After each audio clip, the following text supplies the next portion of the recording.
Everybody loves a contest, and today we're going to be part of one. And you have the opportunity to actually be a part of this contest yourself, but there's a big catch, and I'll get to that in a minute.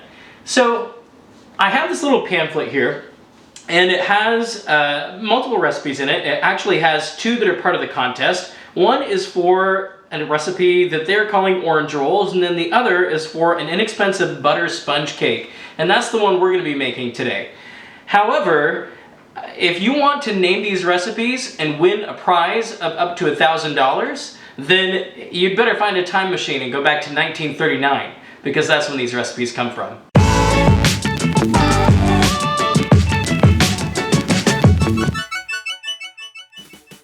I recently acquired some pamphlets, or they call them folders. I'm not sure what to call them, but they're these little folders, pamphlets that came in gold medal flour bags when you bought them, and they have these recipes in them. They have some different tips and things, and then they have a contest for two of the recipes in here.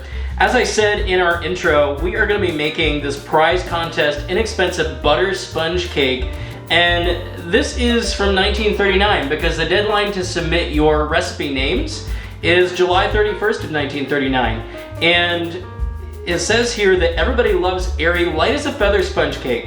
Bake it, think of a name before July 31st, 1939, and you may win a big cash prize. It's good to eat and fun to name. And they actually have two options for this. After you make the cake, you can do it with a coconut custard cream, and we're gonna be doing that one, or you can do it with fresh fruit or berries with whipped cream, and that would be a good option also. The top prize for these contests in 1939 was $1,000. And I gotta be honest with you, even still today, if I submitted a recipe name to a contest and won $1,000, I would be pretty happy. But in 1939, I used an inflation calculator, and $1,000 in that day for first place would be over $21,000 today. That's incredible just for naming a cake recipe. The first thing we're going to do is beat 2 eggs until they're light and airy, and the recipe specifically says to use a rotary beater. I'm sure in those days that would have been a manual rotary beater. However, I have an electric one, so I'm going to do that. After you have your eggs beaten, we are going to add a cup of sugar. We're going to add some salt, and we're also going to add some flavoring here. And we have options because it says we can use either a teaspoon of vanilla extract or we can use a teaspoon of lemon extract. And I've chosen to go with lemon for today, just to mix things up a little bit. Once we get to the coconut custard part of this, we have options again with either vanilla or lemon. And I haven't decided what I'm gonna do there yet. I might use the vanilla just to mix it up, or maybe I'll double down on the lemon. I'm not sure. We'll see when we get there. But anyway, we're going to mix this back into our eggs. Now we need to add some milk, and I have a half cup of milk here. The recipe actually says that the milk should be boiling hot. I'm sure in 1939 this would have been done on the stovetop, and it says to add in the butter so it can melt with the milk, so I have done that. I used a microwave because I didn't feel like pulling out my pans to do this on the stovetop. But we're gonna add this in, and then we're going to blend.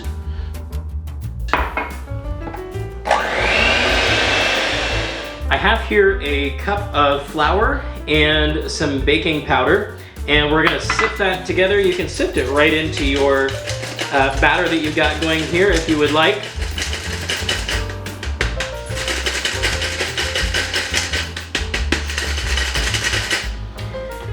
And then we're going to beat this in, and the recipe says as soon as this is beat, immediately put it into a pan and then immediately into a 350-degree oven.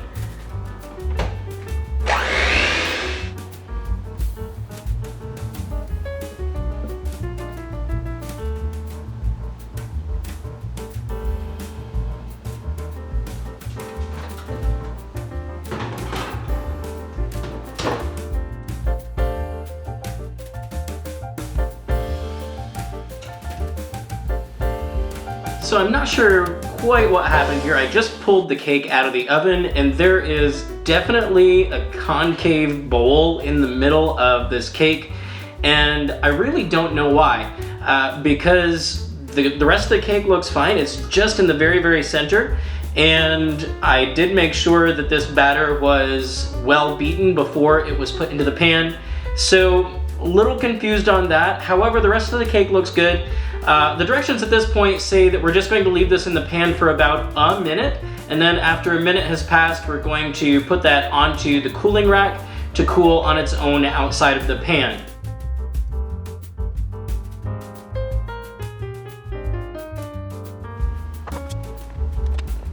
So this is not a good problem. The cake is sticking in the pan. I've gone around the edge and tried to loosen this as best I can, and I think the sides are free, but the problem is that bottom, even though it was greased and floured, it is not releasing this cake, which seems to be very sticky.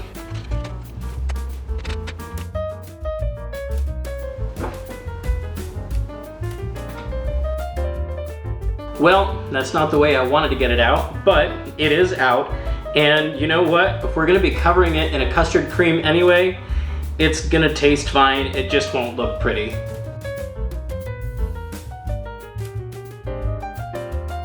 While our cake is cooling, we're gonna work on our coconut custard cream. I've got 1 egg here, and we're going to beat that and add it to a 1.5 cups of milk. And then in a double boiler on the stove, we are going to get some sugar and salt and flour going, because this is a gold medal recipe. And after the sugar has started to melt a little bit, we're going to add in our egg and milk combination here.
So I've got to be honest, I tried the custard and it was amazing, so I'm looking forward to that. I have tried the whipped cream, but we all know what whipped cream tastes like, and of course we know what coconut tastes like, and that's on top. However, this cake is kind of a mystery to me. It seems not like a great texture, but we'll see. Let's try this all together.